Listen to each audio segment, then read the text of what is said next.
Irmãos, vamos continuar então com a nossa série no livro de Juízes. Nós chegamos no capítulo 13 de Juízes, capítulo que fala sobre o nascimento de Sansão. Juízes, capítulo 13.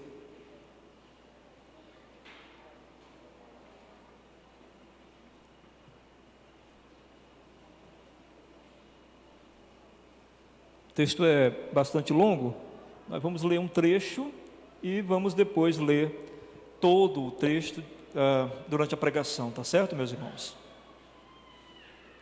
Juízes capítulo 13, nós não vamos ler todo o texto porque nós vamos ver todo o capítulo.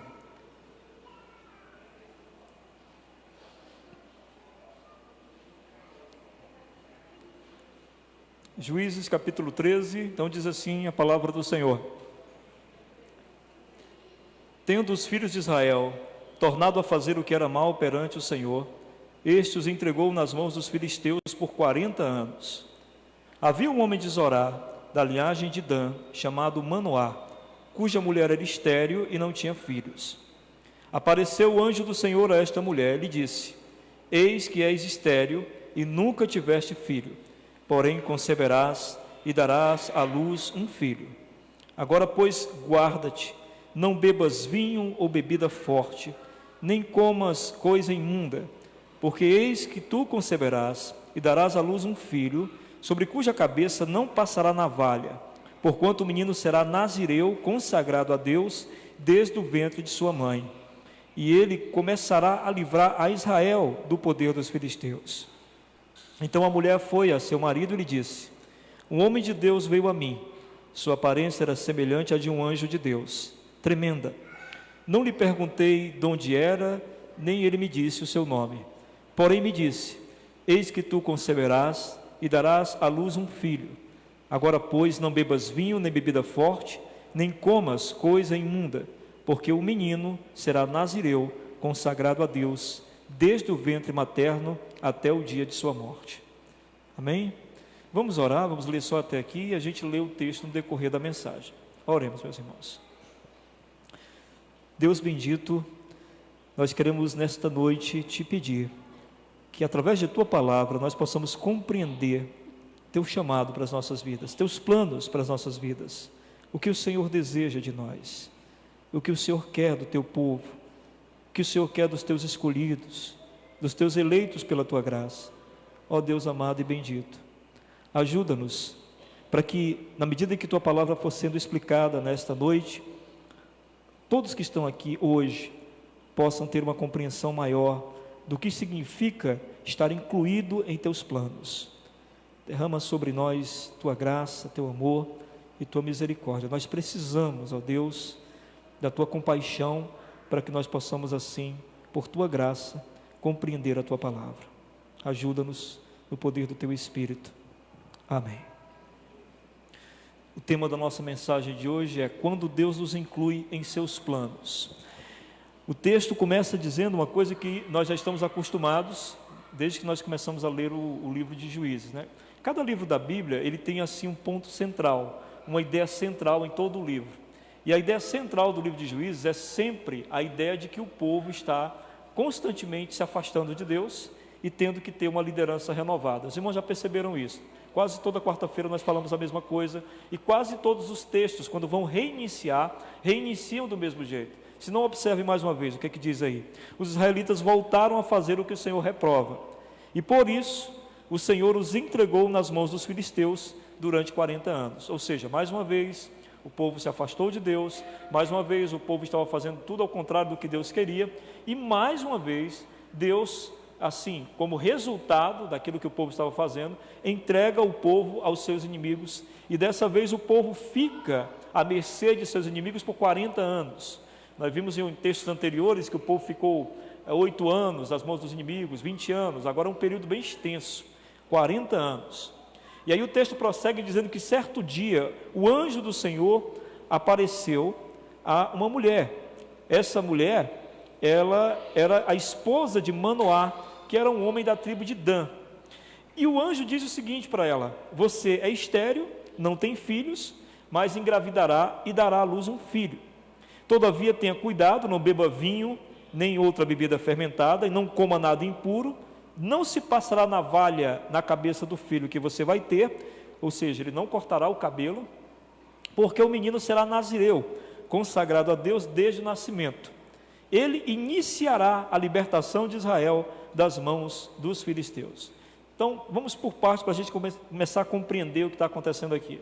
Então, o povo havia pecado novamente, mas desta feita, Deus vai levantar um juiz de maneira diferente. Vocês percebem que nos outros textos, como é que Deus levantava os juízes? Ele escolhia uma pessoa. Ele escolheu Gideão, né? Ele escolheu Jefté. Ia lá, escolhia uma pessoa e Deus dizia, pronto, esse vai ser o próximo líder em Israel. Agora é diferente, irmãos, e além do mais a mulher é estéril. E aí dali, daquele ventre, viria o novo juiz de Israel. No entanto, tem uma coisa bem interessante que Deus diz para essa mulher, quando fala para ela que ela terá esse bebê. Ele diz o seguinte: todavia tenha cuidado, não beba vinho, nem outra bebida fermentada, e não coma nada impuro. Isso é bem interessante, porque a mulher, ela deveria se consagrar por conta do que ela iria carregar no ventre. Olha que coisa interessante. Essas coisas não fazem mal para o bebê, né? Você entende isso, né? Apenas Deus queria que ela consagrasse, porque ela iria ter esse bebê. A mulher, portanto, não era um instrumento inanimado. Ela deveria entender que ela estava sendo consagrada para algo glorioso que Deus estava fazendo. Então, ela mesma deveria ser consagrada àquilo que Deus iria fazer através dela. O que dá-nos a entender, né, é muito interessante, que quando Deus faz um plano e ele começa a juntar quem faz parte desse plano, e imediatamente ele quer a consagração de todos que estão dentro desse plano. Guardem isso, vocês vão entender depois no final. Quando Deus separa pessoas para o seu plano, ele quer a consagração de todos que fazem parte desse plano. E aí depois ele fala do garoto, né? E ele diz, não se passará navalha na cabeça do filho que você vai ter, porque o menino será nazireu, consagrado a Deus desde o nascimento. Ele iniciará a libertação de Israel das mãos dos filisteus. A palavra nazireu em hebraico significa separar. E o voto do nazireu, ele correspondia basicamente ao seguinte, está lá em Números 6, do verso 2 em diante. Números 6, do verso 2 em diante, deve ser colocado aqui para vocês. Números 6, do verso 2 em diante. Diz assim, olha como é que era o voto do nazireu. Aliás, deixa eu abrir um parêntese aqui antes de falar do voto do nazireu. Na mensagem passada eu falei sobre o voto de Jefté, o voto precipitado de Jefté, né? Uma irmã me perguntou na semana passada, pastor, mas há votos na Bíblia? Sim, há votos, não precipitados e nem feitos para deuses pagãos. Há essa diferença, precisa compreender, certo? Por exemplo, o voto nazireu era um voto voluntário, quem quisesse fazer, poderia fazer. O que correspondia a esse voto? Era uma consagração a Deus, alguém que estava dizendo, agora eu vivo somente para o Senhor. E como é que era o voto? Diz o seguinte, diga o seguinte aos israelitas, se um homem ou mulher fizer um voto especial, um voto de separação para o Senhor como nazireu, terá que se abster de vinho e de outras bebidas fermentadas, e não poderá beber vinagre feito de vinho ou de outra bebida fermentada. Não poderá beber suco de uva, nem comer uvas nem passas. Enquanto for nazireu, não poderá comer nada que venha da videira, nem mesmo as sementes ou as cascas. Durante todo o período de seu voto de separação, nenhuma lâmina será usada em sua cabeça, até que termine o período de sua separação para o Senhor, e ele estará consagrado e deixará crescer o cabelo de sua cabeça. Ok? Esse era o voto nazireu. Alguém que queria se consagrar plenamente a Deus, não comia mais nada que tivesse a ver com videira, com uva, nem bebia nada que tivesse a ver com isso, e não cortava mais o cabelo, enquanto estivesse fazendo o voto, enquanto estivesse se consagrando a Deus. Interessante aqui, é que não é Sansão que está fazendo o voto, ele nem nasceu ainda, não é? E geralmente quem fazia o voto era a pessoa, agora eu quero me consagrar a Deus, mas não é Sansão que está fazendo o voto, ele ainda nem nasceu, mas é Deus que está separando ele para si. Deus está separando Sansão para ele, Deus. Meus irmãos, que privilégio ser separado pelo próprio Deus, não é não? Fazer parte dos planos de Deus, ser instrumentalizado para abençoar o mundo, ter vindo ao mundo com esse propósito. Nenhum de nós, na verdade, é apto para isso, para fazer algo para a glória de Deus. Deus, em sua graça, nos escolhe e nos prepara para a missão. Cabe a nós o quê? Gratidão, de sermos contados entre aqueles que Deus quer usar. Entre aqueles que Deus quer usar para fazer diferença nesse mundo.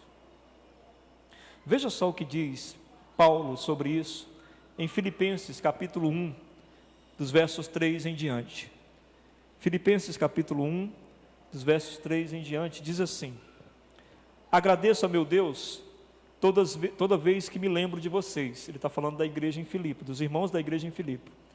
Em todas as minhas orações em favor de vocês, sempre oro com alegria, por causa da cooperação que vocês têm dado ao Evangelho, desde o primeiro dia até agora. Estão entendendo o que o Paulo está dizendo? Ele está dizendo, olha, toda vez que eu lembro de vocês, eu agradeço, porque vocês são compromissados com o Evangelho. Desde o primeiro dia que vocês se converteram até hoje, vocês têm compromisso com o Evangelho.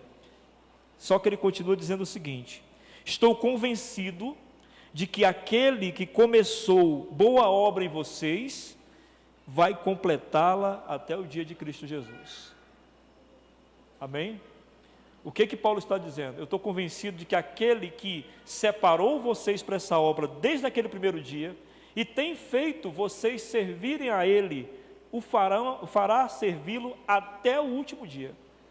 Aquele que o chamou vai completar a obra. Note que o apóstolo agradece pelo empenho dos irmãos, mas ele lembra que é Deus que os capacitou a serem empenhados. O que eu quero dizer com isso? Se você está aqui como servo de Deus, como quem reconheceu um dia seus pecados e entregou sua vida ao Senhor, então você foi separado por Ele. O Senhor lhe separou para si. O Senhor o santificou. O termo bíblico significa que, diante dos olhos de Deus, seus pecados foram apagados. Sua culpa foi lançada no mais profundo abismo. E você foi chamado para junto de Deus, mas não só para a santificação, mas para a proclamação e glorificação de seu nome. Você foi chamado como instrumento de Deus para anunciar a sua salvação e para manifestar a sua glória, a glória de Deus, através de sua vida. Você foi separado para ser um servo de Deus.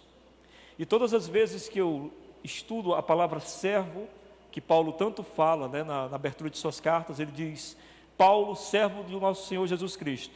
Eu estive meditando esse mês na carta de Filipenses, orando em cima da carta de Filipenses, e o começo da carta sempre me incomodou bastante, porque Paulo vai e diz isso, Paulo, servo do nosso Senhor Jesus Cristo, e a palavra servo ali não é empregado, a palavra servo ali não é voluntário, a palavra servo ali é doulos, que é a palavra da qual vem dor, e a palavra referente a escravo. Paulo, escravo de Jesus Cristo. E aí quando eu começo a meditar sobre escravo, eu entendo, e talvez os irmãos entendam também, que o escravo é aquele que não escolhe o que vai fazer, ele se submete à autoridade do seu Senhor. Ele não é dono de sua própria vida, ele não diz mais para onde vai, ele não diz mais para onde quer ir, ele não diz mais o que quer. Aí Paulo, no prosseguimento da carta de Filipenses, vai dizer o quê? Cristo vive em mim. É Cristo que comanda, é Cristo que diz, é Cristo que direciona. E ele vai dizer, para mim, agora, o viver é Cristo. Eu não tenho outro caminho, eu não tenho outra rota, eu não tenho outra direção. Então isso me incomoda muito, porque sempre me pergunto, o quanto eu sou escravo de Cristo? O quanto eu estou totalmente submetido à vontade do nosso Senhor Jesus Cristo? Por exemplo, não pode passar diante de nós um incrédulo sem a ele ser dado uma informação de que existe salvação. Porque como escravos de Cristo que nós somos, devemos anunciar o nosso Mestre, de alguma forma. com toda a minha timidez. Se eu não posso falar, eu oro. Se eu não posso orar, eu testemunho com a minha vida. Mas alguma coisa da divindade deve ser manifesta sobre qualquer incrédulo que passe pela minha existência, pela sua existência, meu irmão. Nós não podemos suportar alguém passando necessidade, e essa pessoa, ao passar necessidade, cruzar nossas vidas e continuar em necessidade, porque nós somos servos do Senhor Jesus, que era abençoador, e nós também devemos sempre abençoar. Os irmãos compreendem a essência de ser servo? Pois nós fomos chamados para servir. Você não foi resgatado pelo Senhor, separado para o Senhor, simplesmente para não ir mais ao inferno ou não ser condenado. Você foi separado para servi-lo. A igreja do Senhor é chamada do corpo de Cristo. Ou seja, nós somos as mãos do Senhor, nós somos os olhos do Senhor, nós somos a boca do Senhor, nós somos os pés do Senhor, indo até onde Ele gostaria de ir. Por isso, a consagração de Sansão é muito parecida com a nossa. Nós não escolhemos não, sabe? Você que pensa que escolheu. O Senhor te chamou, te atraiu. E você pensa que teve uma escolha, só que você foi encurralado pela graça de Deus. E você pensa que eu reclamo disso? Você reclama disso? Você reclama, não tive nem escolha. Eu não queria ter escolha nunca. Agostinho disse isso, né? Olha, Agostinho diz, né? Se existe livre-arbítrio, tira o meu, Senhor. Eu não quero. O que adianta saber decidir e nunca decidir certo? Pois é, nós fomos escolhidos e chamados para servi-lo. Mas vamos prosseguir então no texto. Verso 6. Então a mulher foi contar tudo ao seu marido. O homem de Deus veio falar comigo. Era como um anjo de Deus, de aparência impressionante. Vocês quando lêem o texto não ficam imaginando, não? Eu fico imaginando. Aparência impressionante. O que seria essa aparência impressionante, né? Não lhe perguntei de onde tinha vindo, e ele não me disse o seu nome. Mas ele me assegurou: você engravidará e dará à luz um filho. Todavia não beba vinho nem outra bebida fermentada, e não coma nada impuro, porque o menino será nazireu, consagrado a Deus, desde o nascimento até o dia da sua morte. Então Manoá, que era o esposo da mulher, orou ao Senhor: Senhor, eu te imploro que o homem de Deus que enviaste volte para nos instruir sobre o que fazer com o menino que vai nascer. Meus irmãos, isso aqui é tremendo. Primeiro, Manoá não duvida da sua esposa.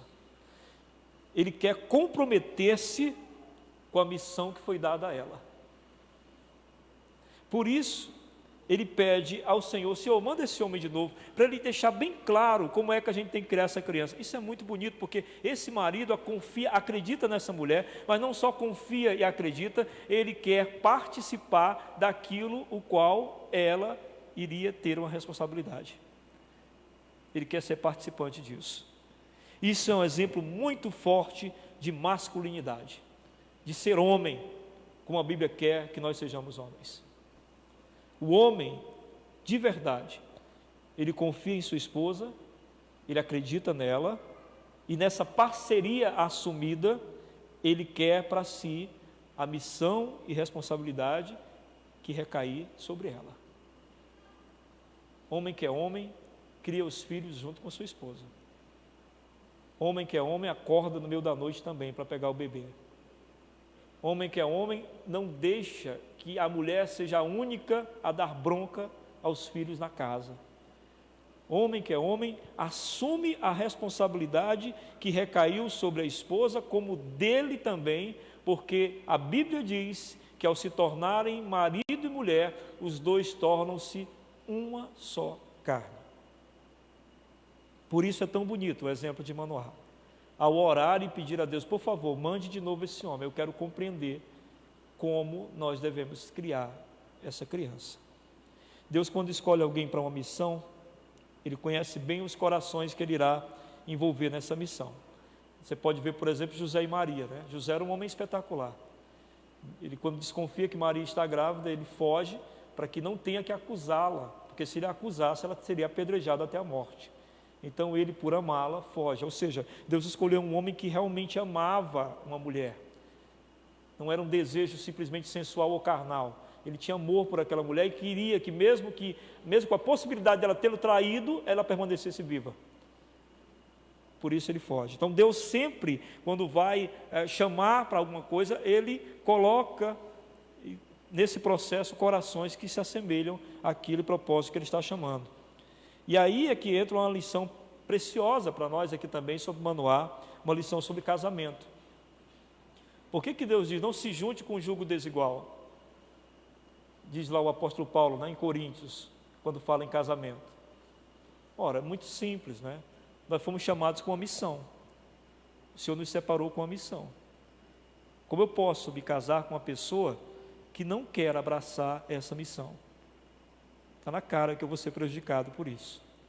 Está na cara que a missão que eu estou incluído, eu vou ter que me ausentar dela. Por isso é necessário que o casal tenha o mesmo comprometimento com as coisas de Deus. O mesmo. Que os dois saibam que foram separados para servir ao Senhor. Por isso, jovens que aqui estão, antes de procurar alguém para se relacionar, porque muitos se acham sozinhos e pensam, eu não quero ficar sozinho, meus amigos estão namorando, eu quero namorar também. A primeira coisa que tem que se entender é que o namoro cristão, ele já é para casamento. Não se namora para conhecer, se namora para casar. É o que a Bíblia diz. E a outra coisa importante nisso tudo é que você não deve ser atraído pelo desejo sexual ou pela beleza. Você tem que em tudo dar glória a Deus e viver para a glória de Deus. Portanto, o que você tem que ver é o seguinte, essa pessoa ama o Senhor? Ama tanto quanto eu amo ou ama mais do que eu amo? A minha esposa, quando a gente começou a namorar, eu sabia que ela amava mais o Senhor do que eu. Tinha plena convicção disso e foi o que mais me encantou. Eu digo, eu preciso dessa mulher. Essa mulher ama o Senhor, mas ama muito mais do que eu. É muito mais de oração do que eu. Eu preciso dessa mulher. A gente precisa entender que o chamado de Deus, quando o homem escolhe uma mulher, ele está dizendo que aquela mulher vai participar do chamado dele. Quando a mulher escolhe um homem, ela está dizendo que aquele homem vai participar do chamado dela. Maridos, comprometam-se com suas esposas. Sejam homens o suficiente como Manoá. Não deixem que as responsabilidades que recaem sobre ela seja dela. Responsabilidade de casal é responsabilidade do casal. Isso chama-se cumplicidade e agrada muito ao Senhor, e isso também é estar a serviço do Senhor. Porque você não sabe, mas o Senhor pode ter separado você para criar seus filhos. Você é separado por Deus para criar os filhos, para colocá-los bem nesse mundo. E você fica se perguntando, o que será que Deus quer comigo? O que será que Deus quer comigo? Deus quer com você tudo que Ele colocar em suas mãos. Tudo que Ele colocar em suas mãos é o que Deus quer para você. Se Deus colocar você para lavar os pratos, você tem que lavar os pratos para a glória de Deus. Lavar os pratos como quem está lavando os pratos para o próprio Senhor Jesus. Tem um mistério profundo nas Escrituras, que eu acho maravilhoso. Veja bem, a palavra de Deus diz o seguinte, que nós devemos servir aos outros como se o outro fosse Jesus. Como se eu estivesse servindo ao próprio Jesus. E a palavra de Deus diz também que quando eu estiver servindo o outro, eu sou Jesus na vida do outro. Que mistério maravilhoso, não é não? Eu sou Jesus na vida do outro e quando sirvo o outro é Jesus. E todas as circunstâncias que Deus coloca diante de nós são para que nós as aproveitemos para servi-lo. Portanto, se você pensa, pastor, meu trabalho é zelador, eu só varro a escola. Você tem que ser o melhor varredor daquela escola, porque você deve fazê-lo como se fizesse para o próprio Senhor Jesus. Pastor, eu só lavo os pratos, ou nem lavo, maior preguiça. Pois lave, porque você está fazendo aquilo para o Senhor Jesus. Tudo foi colocado em nossas mãos, é feito para a glória do Senhor. Então você tem filhos, você tem que criar seus filhos para a glória de Deus, de forma que quando eles saiam da sua casa, eles saibam que foram criados por dois servos do Senhor. Amém? Eles podem até fazer bobagem se eles quiserem, mas eles têm que ter a consciência que dois servos do Senhor os criaram. Eu sei da possibilidade de meus filhos fazerem bobagem, isso é enorme, mas eu preciso, eu junto com a minha esposa, dar a eles o entendimento de que somos dois servos do Senhor cuidando deles. Amém? Verso 9, agora a gente vai ler muito, vamos do 9 ao 18. Vou ler na revista atualizada, tá, Sabrina?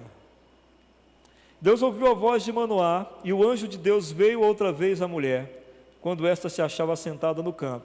Porém não estava com ela o seu marido Manoá.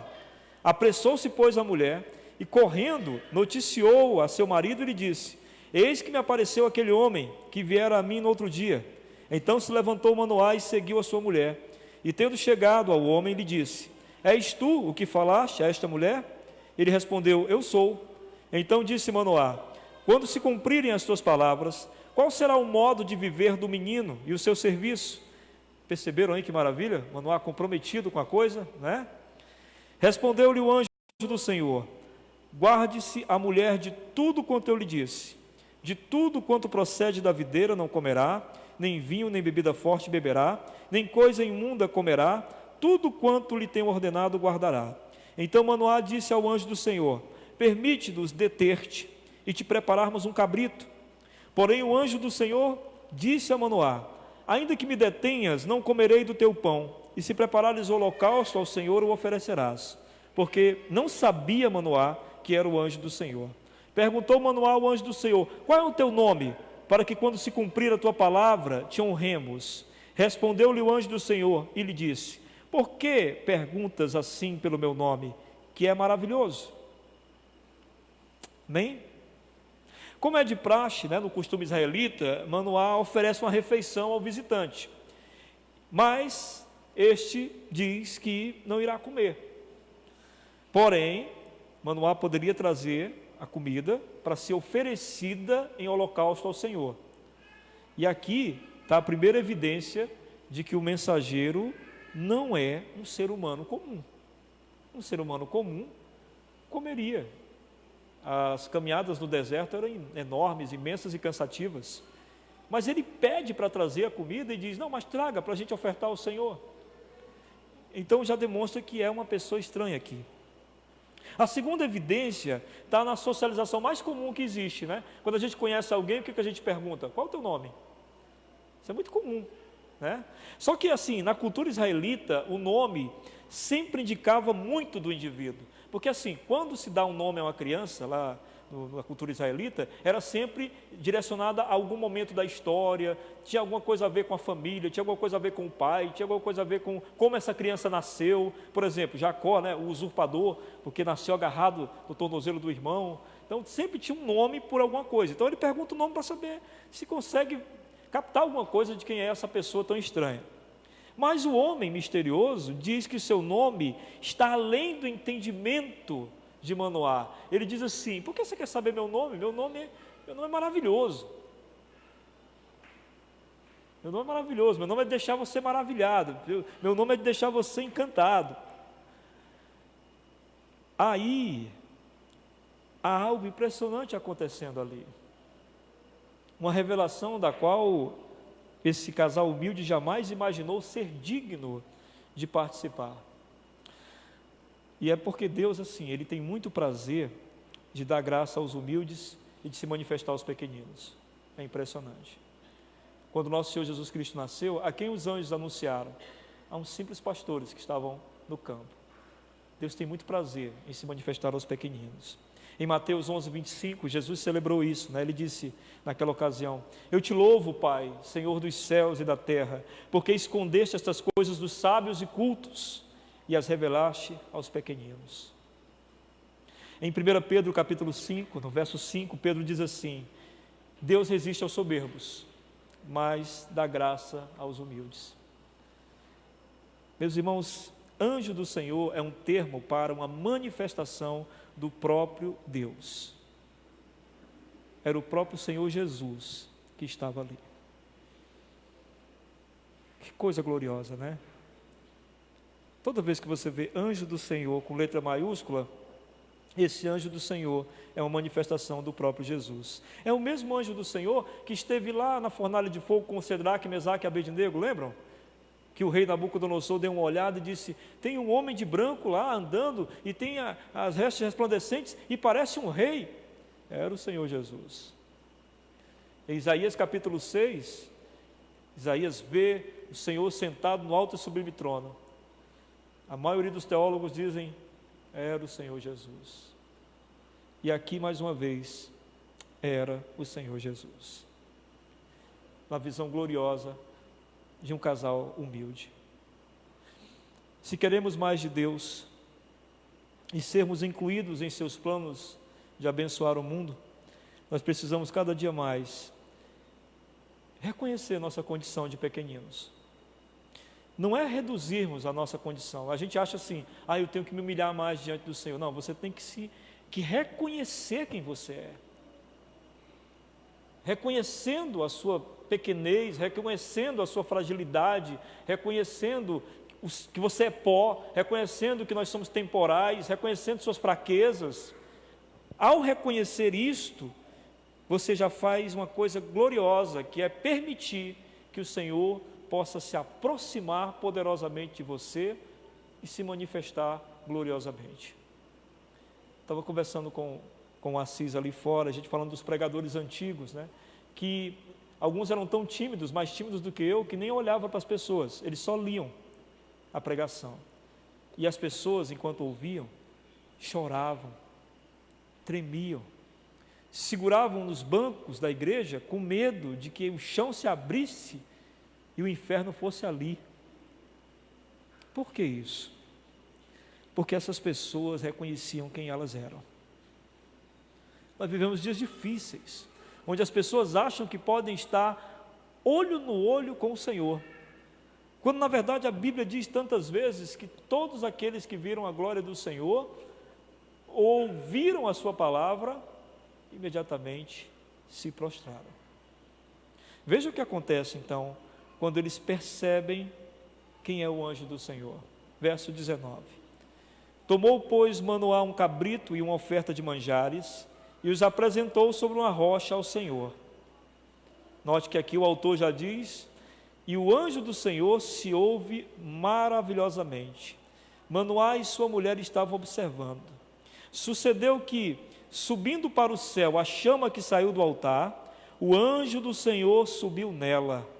O que, vendo Manoá e sua mulher, o que aconteceu? Caíram com o rosto em terra. Amém?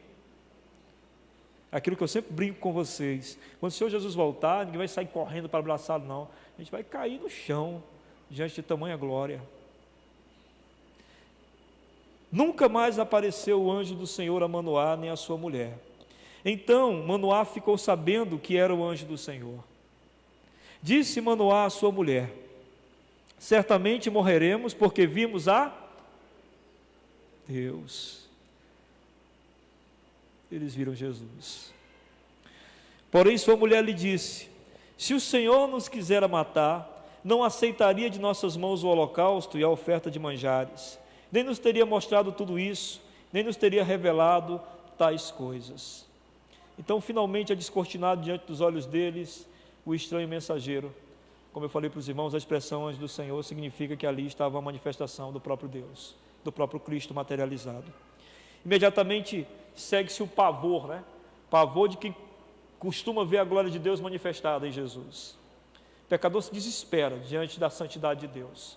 Basta os irmãos lembrarem de Isaías. Você lembra o que ele disse? Ai de mim, porque vi a glória do Senhor, e eu sou um homem de lábios impuros, e habito no meio de pessoas de impuros lábios. Isaías ficou desesperado. Pedro, quando viu a glória do Senhor, Jesus manifestou-se fazendo o milagre da multiplicação da pescaria. Pedro disse: afasta-te de mim, Senhor, eu sou um pecador. João, quando viu na ilha de Patmos o Senhor Jesus, ele viu as mãos perfuradas, os pés perfurados, e a Bíblia diz que ele não conseguiu aguentar-se de pé, as suas pernas ficaram bambas, moles, e ele não conseguia se levantar, porque estava diante da santidade do Senhor. Mas tem uma coisa interessante em todos esses três personagens, é que ao mesmo tempo em que eles ficaram maravilhados e sem forças diante da grandeza e da santidade do Senhor, eles também imediatamente, ao serem a glória de Deus ter sido manifestada a eles, o Senhor já os convida a servi-lo. A Isaías Deus diz: eu preciso de alguém para enviar, para anunciar as boas novas. E o que Isaías diz? Eis-me aqui, Senhor, envia a mim. Pedro, o Senhor Jesus disse o que para ele? Não tenha medo, Pedro, eu vou te fazer pescador de homens. A João, o que Jesus disse? Levanta-te, João, escreve tudo o que tu for ver agora. Então, meus irmãos, Todos eles estavam sentindo o peso dos pecados, mas todos eles foram chamados pelo Senhor para servir. Amém? Então isso dá para você entender? À medida em que o Senhor se manifestou a você através de sua palavra e te chamou, Ele também te deu a capacidade para servi-lo. Cada um de nós tem uma missão. E essa missão não se reduz ao que fazemos na igreja, ela é o que fazemos na vida. Onde você estiver, ali está a sua missão. Onde você estiver, ali está o Cristo que você deve representar. Não importa o que você faça, não há para o Senhor atividade a qual nós possamos dizer, isto aqui não interessa ao Senhor. Interessa tanto que Ele lhe colocou lá. Interessa tanto que Ele lhe colocou lá. Antes de me tornar pastor, lógico que eu tive um monte de emprego, né? E eu lembro quando eu fazia seminário, trabalhei de zelador. E um dia eu estava varrendo lá os apartamentos, né, à frente dos apartamentos, e pensando, o que Deus quer que eu faça aqui? Por que Deus me colocou aqui? É que eu não estou perdendo tempo o dia todo, não? E aí um dia uma senhora saiu assim para conversar, e disse assim, é você, né? O rapaz que limpa tudo bem direitinho. É só isso que o Senhor quer da gente. Que as pessoas possam olhar e dizer, por que você faz tudo certo? Tudo direitinho? Tudo como se fosse para um rei, porque na verdade nós estamos fazendo para um rei. Amém? Ao reconhecer a manifestação de Deus em sua vida, duas coisas têm que acontecer. Primeiro, Ele vai fazer você reconhecer seus pecados. Em seguida, Ele vai te dar uma missão. Então, assim, temor e compromisso são seguidos da revelação de Deus. Amém? Aí o verso 23. Sua mulher, o Manuel estava morrendo de medo, né? Vocês viram o nome da mulher por aqui, não? Não, né? Os israelitas são terríveis. Sua mulher, porém, lhe respondeu, se o Senhor nos quisera matar, não teria recebido da nossa mão o holocausto e a oferta de cereais, nem nos teria mostrado todas estas coisas, nem agora nos teria dito semelhantes coisas. A mulher de Manoá, sem querer, sem perceber, aponta para o que Cristo irá fazer no futuro. Olha só o que ela diz, preste atenção. Se o Senhor nos quisera matar, não teria recebido da nossa mão o holocausto e a oferta de cereais. Então, ela está certa, se o Senhor quisesse nos destruir, Ele nem tinha recebido a nossa oferta, já tinha matado a gente ali. No futuro, o Senhor pouparia a vida dos pecadores como? Com que oferta? Com a oferta de Cristo na cruz. É por causa daquela oferta que nós não somos destruídos. Amém?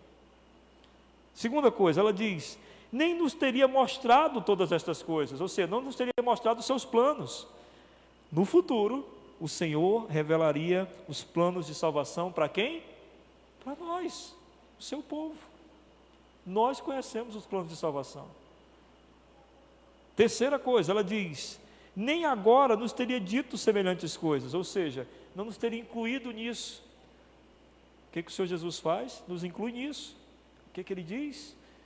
Vocês farão coisas maiores do que eu. Ele diz, ide por todo mundo, preguem o Evangelho, amai-vos uns aos outros como eu vos amei.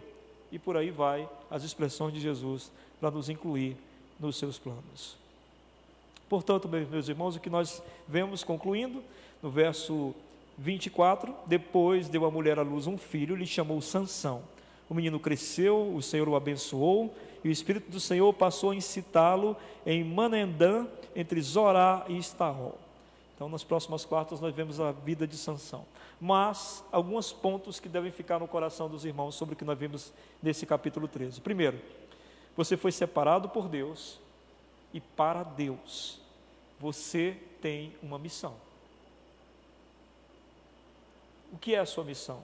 A vida que o Senhor lhe deu. Essa é a sua missão. Amém? Todos que cruzarem com você, tudo que você fizer, faz parte da sua missão. Segundo, se você é casado, ou se você pretende casar, lembre-se, os dois tornam-se cúmplices da mesma missão. Atente bem para isso. Você foi chamado e escolhido, tem uma missão, e a pessoa que vai passar a vida com você deve ser cúmplice dessa missão. Terceiro, reconhecer nossa condição diante de Deus nos fará sermos parte de seus planos. Ou seja, quanto mais humildes nós formos, mais o Senhor se revela a nós. Como somos humildes? Reconhecendo, aceitando nossa fraqueza, impossibilidade, aquilo que nós somos. Quarto, temor e compromisso são seguidos da manifestação de Deus em nossas vidas. Se você não tem temor a Deus, e se você não assumir um compromisso de viver a vida de Cristo, você nunca conheceu o Evangelho. O Evangelho, ele imediatamente nos traz temor em relação à santidade de Deus e aos nossos pecados, e imediatamente nos leva a assumir um compromisso de viver para Cristo. Se isso não aconteceu com você, Cristo ainda não assumiu a sua vida, Cristo ainda não lhe salvou, Ele ainda não faz parte do centro da sua existência, Ele ainda não reina sobre você, portanto, você não está em Cristo. E por último, Cristo é a causa de nós termos sido chamados e escolhidos por Deus. Nós temos sido separados. Em Cristo houve essa separação e essa escolha. E por isso nós podemos e devemos viver para a glória dele. Amém? Vamos então nesse instante orar. Você fala com o Senhor sobre o que você ouviu nesta noite. E logo após, irmãos, podem ir para casa em paz. Deixa eu orar primeiro, depois você ora. Obrigado, Deus querido, por esta noite, por Tua palavra que nos abençoou, nos direcionou e nos mostrou muito sobre nosso chamado, a nossa eleição e escolha que o Senhor fez sobre nossas vidas. Que o amor de Deus, a comunhão do Teu Santo Espírito e a graça do nosso Senhor Jesus Cristo esteja derramada sobre todo o povo de Deus, agora e para todos sempre. Amém.